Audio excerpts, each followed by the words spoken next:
ഇന്ന് വരെ ലഹരി ഉപയോഗിക്കുന്ന ആളുകൾ ഇങ്ങനെ വ്യാപകമായി പർട്ടിക്കുലറായി ആളുകളെ പള്ളു പറഞ്ഞിട്ടില്ല. ഒരാളെ നായരെ എന്ന് വിളിച്ചാൽ അവിടെ കേസില്ല. അതേസമയം തിരിച്ച് പട്ടികജാതി പട്ടികവർഗത്തിൽപ്പെട്ട ആൾ ഇയാൾ ഇന്ന ജാതിയിൽപ്പെട്ട അല്ലേ എന്ന് നമ്മൾ ചോദിച്ചാൽ അയാൾ കൊണ്ട് പരാതി കൊടുത്താൽ കേസാവും. കഞ്ചാവ് മറ്റു കാര്യങ്ങൾ ഉപയോഗിക്കുന്നു. ഇങ്ങനെ വലിയ വലിയ പ്രിവിലേജുകൾ വിനായകനുണ്ട്.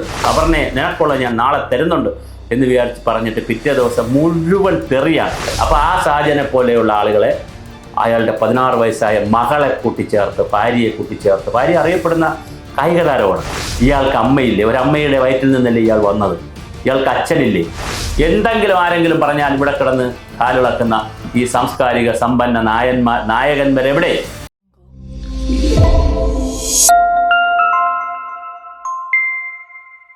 ഈ വിനായകന്റെ വളരെ മോശമേറിയ ഒരു തെളിവിളി തന്നെ പറയാം. സാജൻ സക്രിയ, അതുപോലെ തന്നെ ന്യൂസ് 18-ലെ അപർണ, ഇവരെ കുറിച്ച് വളരെ മോശമായിട്ട്. വിനായകന്റെ ആദ്യത്തെ കേസല്ല, വിനായകൻ ഇതിനു മുമ്പ് ഇതുപോലെ വളരെ മോശമായിട്ട് ഒരുപാട് പേരെ പറഞ്ഞിട്ടുണ്ട്. എന്ത് ആനന്ദമാണ് കിട്ടുന്നത് അറിയത്തില്ല. ലഹരി ഉപയോഗിച്ച് പ്രാന്തായതാണത്, പ്രാന്തായ ലഹരി എങ്ങനെയാണെന്ന് അറിയത്തില്ല. അതിനെ കുറിച്ച് സാർ എന്താണ് പറയാനുള്ളത്? നമ്മൾ വളരെ പ്രധാനപ്പെട്ട ഒരു കാര്യം ചർച്ച ചെയ്യപ്പെടേണ്ടത്, ധാരാളം ആളുകൾ ലഹരി ഉപയോഗിക്കാറുണ്ട്. ഗഞ്ചാവ് ഉപയോഗിക്കുന്നു, ഹാഷിഷ് ഉപയോഗിക്കുന്നു.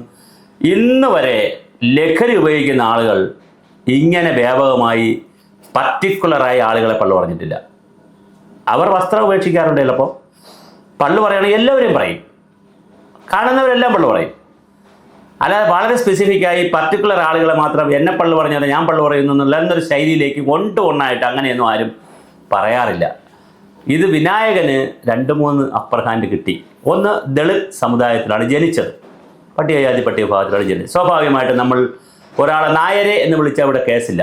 അതേസമയം തിരിച്ച് പട്ടികജാതി പട്ടികവർഗത്തിൽപ്പെട്ട ആൾ ഇയാൾ ഇന്ന ജാതിയിൽപ്പെട്ട അല്ലേ എന്ന് നമ്മൾ ചോദിച്ചാൽ അയാൾ കൊണ്ട് പരാതി കൊടുത്താൽ കേസാവും. കാരണം അങ്ങനെ വിളിച്ച് ആക്ഷേപിക്കാൻ പാടില്ല എന്നാണ് നിയമം വെച്ചിരിക്കുന്നത്. അട്രോസിറ്റി ഉണ്ട്. അപ്പോൾ വലിയ കേസാവും. പട്ടികജാതി പട്ടികവർഗ ക്ഷേമ കമ്മീഷൻ കേസെടുക്കും, അതുപോലെ തന്നെ ഗവൺമെൻറ് കേസെടുക്കാം, പോലീസിന് കേസെടുക്കാം, എല്ലാവർക്കും കേസെടുക്കും. അപ്പോൾ അതുകൊണ്ട് അങ്ങനെ വിളിക്കാൻ പോലും പറ്റത്തില്ല. നമ്മൾ മറ്റൊരാളിനെ വിളിക്കാൻ പോലും പറ്റത്തില്ല. അങ്ങനെ അതിൻ്റെ പ്രിവിലേജ് ഉണ്ട്. പിന്നെ സിനിമാ നടനാണ്, അതിൻ്റെ ഒരു പ്രിവിലേജ് ഉണ്ട്. ഗഞ്ചാവ് മറ്റു കാര്യങ്ങൾ ഉപയോഗിക്കുന്നു. ഇങ്ങനെ വലിയ വലിയ പ്രിവിലേജുകൾ വിനായകനുണ്ട്. ആ പ്രിവിലേജുകൾ ഉപയോഗിച്ചിട്ടാണ് വിനായകൻ ബോറൻ ഭാഷയിൽ, വളരെ മോശമായ അശ്ലീല ഭാഷയിൽ വർത്തമാനം പറയുന്നത്. നമുക്കെതിരെ ഓരോരുത്തർക്കെതിരെയും എന്തുമാത്രം വിമർശനങ്ങളാണ് ചാനലുകളിൽ വരുന്നത്. ഇപ്പോൾ ഓൺലൈൻ ചാനലുകൾ എന്നുള്ളത് നമ്മൾ വിമർശിക്കാറുണ്ട്, യൂട്യൂബ് ചാനലുകൾ വിമർശിക്കാറുണ്ട്, സാറ്റലൈറ്റ് ചാനലുകൾ വിമർശിക്കാറുണ്ട്, രാഷ്ട്രീയ നേതാക്കളെയൊക്കെ ശക്തമായി വിമർശിക്കാറുണ്ട്. ഇപ്പോൾ സുരേഷ് ഗോപിക്കെതിരെയൊക്കെ എന്തോരം വിമർശനമാണ് വരുന്നത്. പക്ഷേ ആ വിമർശനത്തെ ഒരു സഹിഷ്ണുതയോടുകൂടി കാണാനും വേണമെങ്കിൽ ചാനലുകളോട് സംസാരിക്കാതിരിക്കാനും ഒക്കെ പറ്റും. പക്ഷെ തെറി വിളിച്ചാലോ, അത് ചെയ്യുന്ന റിപ്പോർട്ടറെ, അത് ചെയ്യുന്ന ആങ്കറെ, പ്രത്യേകിച്ച് സ്ത്രീകളെയൊക്കെ വല്ലാതെ തെറി വിളിക്കുന്നതൊരു വേറൊരു കൾച്ചറാണ്. അപ്പോൾ അത് വിനായകൻ വളരെ പർപ്പസായിട്ട് ചെയ്യുന്നു. അപർണയുടെ കേസ് തന്നെ എടുക്കുക. ന്യൂസ് 18-ൽ അപർണ ഒരു വാർത്ത ചെയ്തപ്പോൾ അപർണയെ നിനക്കുള്ള ഞാൻ നാളെ തരുന്നുണ്ട് എന്ന് വിചാരിച്ച് പറഞ്ഞിട്ട് പിറ്റേ ദിവസം മുഴുവൻ തെറിയാണ്. ഇത് കാണുന്നൊരു സമൂഹമുണ്ട് ഇവിടെ, അത് നിങ്ങൾ മനസ്സിലാക്കുക. ഇത് കാണുന്ന കുട്ടികളുണ്ട്, ഫേസ്ബുക്കൊക്കെ എല്ലാവർക്കും ഉണ്ട്, കൊച്ചുകുട്ടികൾക്ക് വരെ ഇപ്പോൾ ഫേസ്ബുക്കുള്ള കാലമാണ്. അപ്പോൾ സോഷ്യൽ മീഡിയയിലൊക്കെ വളരെ മോശമായി ഇങ്ങനെ വല്ലാത്ത ഭാഷയാണ് ആ അപർണ എന്ന് പറയുന്ന സ്ത്രീയെ, വനിതയെ ഇനി പറയാനൊന്നുമില്ലാത്ത രീതിയിൽ ഒരു കെട്ടാലറയ്ക്കുന്ന പദങ്ങളാണ് ഉപയോഗിച്ചത്. അതവിടെ നിൽക്കട്ടെ. സാജൻ സ്കറിയ, ഒരു സാധാരണ സാജൻ സ്കറിയ ചെയ്യുന്ന വീഡിയോസ് എല്ലാം വിമർശനാത്മക വീഡിയോസാണ്. പക്ഷെ വിനായകന് അനുകൂലമായൊരു വീഡിയോ ആണ് ചെയ്തത്. എന്നിട്ട് ആ വീഡിയോയുടെ പുറത്ത് സാജനെ വിളിച്ച് സാജന് വലിയ പണി കൊടുക്കുന്ന രീതിയിൽ തെറി പറയുകയും, സാജൻ്റെ മകൾക്ക് 16 വയസ്സ്, സാജൻ എൻ്റെ ആരുമല്ല, ഒരു യൂട്യൂബർ എന്നുള്ള നിലയിൽ വേണമെങ്കിൽ ഒരു വർഗ്ഗബോധം ഉണ്ടാവാം ഞങ്ങൾ തമ്മിൽ, അത്രയേ ഉള്ളൂ. അല്ലാതെ പരിചയം പോലും ഇല്ല. ഞാൻ കേട്ടിട്ട് മീൻസ് ഇങ്ങനെ നേരിട്ട് സംസാരിച്ചിട്ടൊന്നുള്ള ആളല്ല സാജൻ, കണ്ടിട്ടുമില്ല ഇതുവരെ. അപ്പോൾ ആ സാജനെ പോലെയുള്ള ആളുകളെ അയാളുടെ 16 വയസ്സായ മകളെ കൂട്ടിച്ചേർത്ത്, ഭാര്യയെ കൂട്ടിച്ചേർത്ത്, ഭാര്യ അറിയപ്പെടുന്ന കായിക താരമാണ്, അവരെയൊക്കെ കൂട്ടിച്ചേർത്ത് പറഞ്ഞില്ല. അവരിപ്പോൾ ഇംഗ്ലണ്ടിലോ മറ്റോ ആണ്. അവരെല്ലാം കേട്ടാൽ എന്താ ധരിക്കുക? ഇയാൾക്ക് അമ്മയില്ലേ? ഒരമ്മയുടെ വയറ്റിൽ നിന്നല്ലേ ഇയാൾ വന്നത്? ഇയാൾക്ക് അച്ഛനില്ലേ? ഇയാൾക്ക് മക്കളില്ലേ? കുടുംബമില്ലേ? ഭാര്യയില്ല? എനിക്കറിയില്ല എന്തുകൊണ്ടെന്ന്. അത് എത്ര ഭാര്യമാരാണുള്ളത്? ഇയാൾ മുഴുവൻ വിവാദമാണ്. ഭക്ഷണം നന്നായി മദ്യപിക്കുക, കഞ്ചാവ് അല്ലെങ്കിൽ ലഹരി പദാർത്ഥം ഉപയോഗിക്കുക, വിവസ്ത്രനായി നിൽക്കുക, അത് മറ്റുള്ളവരെ കാണിക്കുക, വളരെ മോശമായ രീതിയിലാണ് വിനായകൻ്റെ പോക്ക്. ഇത് ഈ ഇടയ്ക്ക് വിനായകൻ ഉമ്മൻചാണ്ടി മരിച്ചപ്പോഴും അവരുടെ എൻ്റെ തന്തയെ മരിച്ചു, നിൻ്റെ തന്തയെ മരിച്ചു എന്നൊക്കെ പറഞ്ഞ് ആവശ്യമില്ലാത്ത സബ്ജക്റ്റുകളിലാണ് കയറി പിടിക്കുന്ന പുള്ളിക്കാരൻ. VS മരിച്ചപ്പോഴും ഇതുപോലെ കയറി പിടിച്ചു. എന്തോ കവിത പോലെ എന്തോ എഴുതി കൂട്ടി. അത് അവസാനം കേസായപ്പോൾ പുള്ളിക്കാരൻ പോലീസിനോട് പറഞ്ഞത് അത് കവിതയാണെന്നാണ്. അപ്പോൾ ആധുനിക കവിത എന്ന് പറഞ്ഞാൽ തെറിയാണോ? അങ്ങനെ തെറി എഴുതിയാൽ കവിത എഴുതുന്നവരെ യൂണിവേഴ്സിറ്റിയിൽ പ്രൊഫസർമാരാക്കുമോ? അത് സിലബസിൽ കയറ്റുമോ കവിത? തീർച്ചയായും കേസെടുക്കേണ്ടതല്ലേ? അപ്പോൾ നമ്മുടെ സംവിധാനം ഇങ്ങനെയാണോ എന്നൊരു ചോദ്യമുണ്ട്. ഒരാൾ ഏതെങ്കിലും സമുദായത്തിൽപ്പെട്ട ആളാണെങ്കിൽ, പ്രത്യേകിച്ച് ദളിത് ആദിവാസി വിഭാഗത്തിൽപ്പെട്ട ആളാണെങ്കിൽ, അവരെ പീഡിപ്പിച്ചാൽ എന്തായാലും നമ്മൾ കേസെടുക്കണം. പക്ഷെ ആ പീഡിപ്പിച്ചാൽ കേസെടുക്കുന്നില്ലല്ലോ. മധുവിനെ കൊന്നില്ലേ? ഇവിടെ വല്ലതും സംഭവിച്ചോ? അങ്ങനെയുള്ള കൃത്യമായ പീഡനം നടക്കുന്നിടത്തൊന്നും ഒന്നും കേസ് നടക്കുന്നുമില്ല. പക്ഷെ ഇതുപോലുള്ള ആളുകൾക്കൊരു പ്രിവിലേജ് കിട്ടുന്നു. ആ പ്രിവിലേജ് എടുത്തുകൊണ്ട് എല്ലാവരെയും, അന്യ സമുദായങ്ങളെ പറയുക, ഉയർന്ന സമുദായങ്ങളെ പറയുക, താഴ്ന്ന സമുദായങ്ങളെ പറയുക, യേശുദാസിനെയൊക്കെ പറഞ്ഞു കളഞ്ഞു. യേശുദാസൊക്കെ എത്ര ഉന്നതങ്ങളിൽ നിൽക്കും. നമുക്ക് ഒരു 15 ജന്മം എടുത്താലെങ്കിലും ഒരു യേശുദാസ് ആവാൻ പറ്റൂ. ഇത്ര വലിയ ഒരു കലാകാരനാണ് യേശുദാസ്. പ്രത്യേകിച്ച് യേശുദാസ് ക്രിസ്തു സമുദായത്തിൽ ജനിച്ചതാണ്, ക്രിസ്ത്യൻ സമുദായത്തിൽ ജനിച്ചതാണ്. അതേസമയം ഞാനത് പറയാൻ കാരണം ഇപ്പോൾ ഹിന്ദു സമുദായത്തിൽ ജനിച്ചിട്ട് കർണാട്ടിക് സംഗീതമൊക്കെ പഠിക്കുന്ന പാരമ്പര്യമുള്ള ഒരുപാട് പേരുണ്ട്. ഇതങ്ങനെയൊന്നുമല്ല.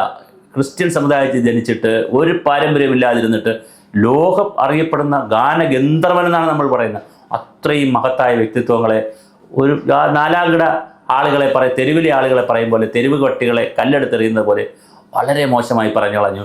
അതൊന്നും സഹിക്കാനൊരു സമൂഹമില്ല എന്നുള്ളതാണ് വളരെ പ്രധാനം. മറ്റൊരു കാര്യം, എൻ്റെ പരാതി വിനായകനല്ല, എൻ്റെ പരാതി പൊതുസമൂഹത്തോടാണ്. ഇങ്ങനെ ഒരു ചാനലിലെ സ്ത്രീയെ, ഒരു വനിതയെ പരാതിപ്പെട്ടിട്ട്, തെറി പറഞ്ഞിട്ട്, ഇവിടുത്തെ മുഖ്യമന്ത്രിമാർ മരിച്ചവനെ തേടി പറഞ്ഞിട്ട്, അതിന് സോഷ്യൽ മീഡിയയിൽ ഇട്ടിട്ട്, ഈ സാംസ്കാരിക ലോകം എവിടെ? കേരളത്തിൽ മുട്ടിന് സാംസ്കാരിക ലോകക്കാർ, ഇന്ത്യയിൽ എവിടെയെങ്കിലും എന്തെങ്കിലും ആരെങ്കിലും പറഞ്ഞാൽ ഇവിടെ കിടന്ന് കാലിളക്കുന്ന ഈ സാംസ്കാരിക സമ്പന്ന നായകന്മാരെവിടെ? അവർ എവിടെ പോയി? അവരുടെ അഭിപ്രായം എവിടെയാണ്? അതാണ് കേരള സമൂഹം കാത്തിരിക്കുന്നത്. അവരും ഇതൊക്കെ പ്രോത്സാഹിപ്പിക്കുകയാണോ? ദളിത് ആക്ടിവിസ്റ്റുകൾ ആദ്യം കുറച്ച് പേർ ഇദ്ദേഹത്തെ പ്രോത്സാഹിപ്പിച്ചു. ഇപ്പോൾ പക്ഷേ ധന്യാരാമനെ പോലുള്ള ആളുകൾ തള്ളിപ്പറയുന്നുണ്ട്. നേരത്തെ പ്രോത്സാഹിപ്പിച്ചു, പക്ഷേ ഇപ്പോൾ അവർ തള്ളിപ്പറയുന്നു, ഞങ്ങളുടെ ആളല്ല, ഞങ്ങൾക്കിതിൽ പങ്കില്ല എന്ന് പറഞ്ഞു. അത്രയെങ്കിലും നന്ന്. പക്ഷെ എന്തായാലും വിനായകൻ സ്വയം തിരുത്തേണ്ടത് കാലത്തിനാവശ്യമാണ്, ദളിത് സമൂഹത്തിനാവശ്യമാണ്.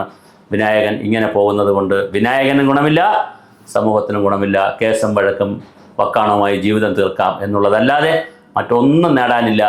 നമ്മൾ മറ്റൊരാളിനെ നശിപ്പിക്കുന്നതോ, നമുക്കുണ്ടായ ബുദ്ധിമുട്ടുകൾ മറ്റൊരാളിൻ്റെ നിന്നുണ്ടായ ബുദ്ധിമുട്ട് തീർക്കുന്നതോ തെറി പറഞ്ഞും തല്ലിയുമല്ല.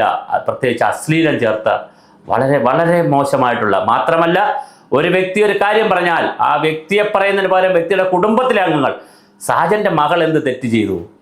സാജൻ്റെ മകളായി ജനിച്ചത് ആ കുട്ടിയുടെ തെറ്റാണോ? സാജൻ്റെ ഭാര്യ എന്ത് തെറ്റ് ചെയ്തു? സാജനെ തെറി പറഞ്ഞോളൂ. പക്ഷെ അവൻ്റെ ഭാര്യയും മക്കളെയും പറയുന്നതൊന്നും ഒരിക്കലും നമുക്ക് അംഗീകരിക്കാൻ പറയുന്ന കാര്യമല്ല. യേശുദാസിനെ പറയുന്നത് എന്ത് തെറ്റാണ് യേശുദാസ് വിനായകനോട് ചെയ്തത്? ആരാണ് യേശുദാസ്? എന്ത് തെറ്റാണ് ഉമ്മൻചാണ്ടി വിനായകനോട് ചെയ്തത്? എന്ത് തെറ്റാണ് പിന്നെ വി.എസ്. അച്യുതാനന്ദൻ ചെയ്തത്? പക്ഷേ ഇതൊക്കെ വളരെ വളരെ വലിയ രീതിയിൽ സമൂഹം അപലപിക്കേണ്ടതാണ്. അപലപിക്കുമെന്ന് തന്നെ നമുക്ക് പ്രതീക്ഷിക്കാം. കേരളത്തിൻ്റെ ഏറ്റവും വലിയ പ്രശ്നം സാഹചര്യത്തിനും അവസരത്തിനുമൊത്ത് ഒപ്പം നിന്നുകൊണ്ട് കിട്ടുന്ന അപ്പം കഴിച്ച് പോകുന്ന ഒരു സമൂഹമായി നമ്മൾ മാറിയിട്ടുണ്ട്. അതിൽ മാറ്റം വരുമെന്ന് നമുക്ക് തീർച്ചയായും പ്രതീക്ഷിക്കാം.